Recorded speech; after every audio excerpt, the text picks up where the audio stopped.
Proses pembuatan perizinan OSS oleh Made Winda Diantika Sari. Alur perizinan. Dasar hukum. Memahami regulasi OS adalah kunci untuk memahami pengaturan perizinan yang efektif dan efisien. Proses akta notaris. Draft. Menyusun draft akta sesuai kebutuhan hukum. Tanda tangan. Melakukan tanda tangan oleh pihak terkait. Pendaftaran AHU. Mengajukan akta untuk pendaftaran di AHU. Membuat akun OSS. Proses pendaftaran akun OSS memerlukan verifikasi email untuk memastikan keamanan dan akses yang tepat. Profil badan usaha. Mengisi identitas usaha secara lengkap. Penting untuk mengisi semua informasi terkait akta, pengurus, modal, dan KBLI dengan benar agar proses perizinan berjalan lancar dan tidak ada kendala di kemudian hari. Kategori risiko. Memahami tingkat risiko usaha Anda. Kategori risiko usaha terbagi menjadi 4 tingkat: rendah, menengah rendah, ML, menengah tinggi, MT, dan tinggi. Setiap kategori memiliki implikasi yang berbeda terhadap perizinan. Sertifikat standar.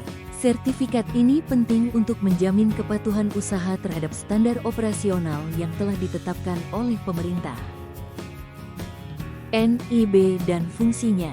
NIB berfungsi sebagai identitas usaha dan diperlukan untuk mengakses berbagai layanan, termasuk API dan BPJS. Syarat bangunan. PBG mencakup semua persyaratan struktural dan arsitektur yang harus dipenuhi sebelum pembangunan. Validasi ruang. KKPR memastikan bahwa lokasi usaha mematuhi regulasi zonasi, mendukung keberlanjutan lingkungan, dan memenuhi persyaratan lokal. Lingkungan dan risiko. Evaluasi risiko lingkungan penting untuk memastikan dampak positif dari usaha yang akan dijalankan pada ekosistem. Pemenuhan komitmen.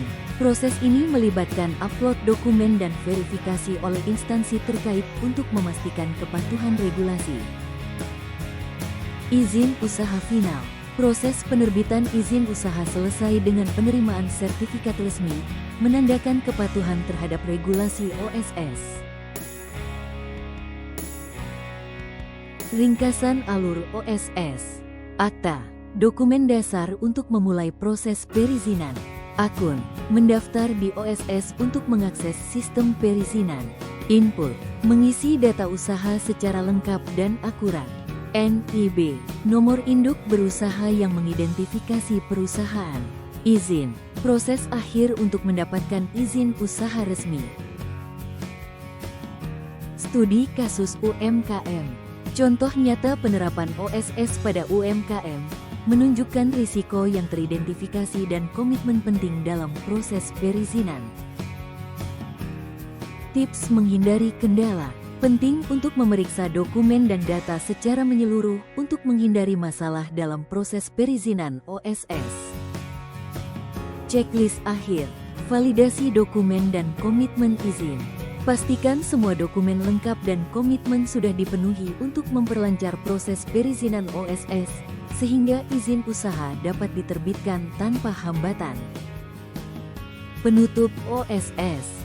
Transformasi OSS telah mempermudah proses perizinan, memberikan manfaat signifikan bagi pelaku usaha di Indonesia.